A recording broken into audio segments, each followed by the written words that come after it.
այդպիսի պետություն չկա, որ ասենք մի քանի երկրներով իրանք ասենք միություն չլինի։ Այո, դա մեր հենց անվտանգությունը ապահովելու առաջի գրավականներից մեկն եմ ես տեսնում, որը շատ կարևոր է, իսկ նմանատիպ աղմուկ բարձրացնողներն հավանական է նրանք Թուրքիայի կողմից ֆինանսավորվող անձնավորություններ են, որոնք ուզում են երկիրը սարքել թուրքական բիլայ։ Ուրիշ ոչ մի բան, այդտեղ Հայաստանի ինքնորոշման հետ կապված որևիցե մեկը նամանավան ինձ մարդը երբեք չի կարող քննարկման կամ շահարկման առարկա դարձնի։ Այո, պետք է եւ մտնենք այդ միության մեջ, կարող ենք Եվրոպան թույլ տա եվրոպական միության մեջ մտնենք, բոլոր միությունների մեջ թող լինի, որ պաշտպանենք մեր երկիրը, մենք շատ փոքր պետություն ենք։ Պարոն Ղուկասյան, նաև նախորդի մասին ապրիլ 24-յան ուղերձ է եղել սկանդալային Փաշինյանի հայտարարությունը, նախ ընթերցել եք, ծանոթացել եք եւ հետո արդյոք այսպիսի հայտարարությունները, որոնք հիմնականում կարելի է բնորոշել որպես անատամ հայտարարություններ, մեզ տանում են խաղաղության, երկխոսության, Թուրքիայի նմանատիպ խաղաղություն մեզ երբեք պետք չի, գլուխը կախելով, ստորանալով, եթե որևիցե մեկը մտնում է, որ պետք է մենք ստորանանք ու խաղաղություն ձեռք բերենք, նմանատիպ խաղաղությունը ոչ մեկին պետք չի։ Ես գիտեմ, որ երկրի 90%-ը եւ ավելի ժողովուրդ այդպես է մտածում։ Ստորանալով խաղաղություն երբեք ոչ մի մեկը չի ցանկանա։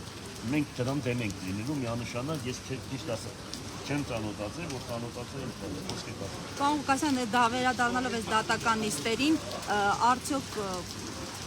մտավախություն չունեք, որ նաև ընտրությունից հետո ձեզ իզոլացնելու գործընթաց կսկսվի։ Ուրեմն եթե հանգարց անօրինական ինչ-որ գործունեություն պետք է ծավալեն,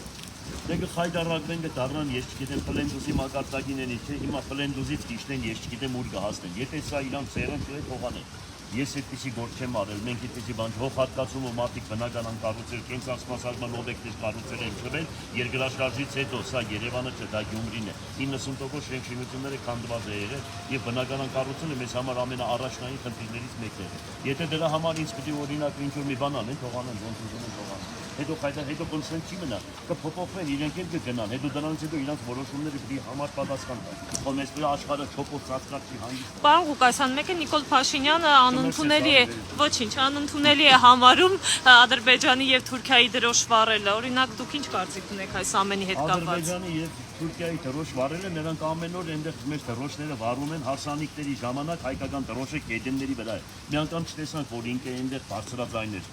միլիոն ու կես ազգը սպանել են, հիմա դրոշ վառելու համար այդքան վատ է զգում, հա։ Աբսուրդ է, աբսուրդ, հայտարարություն։ Շնորհակալություն։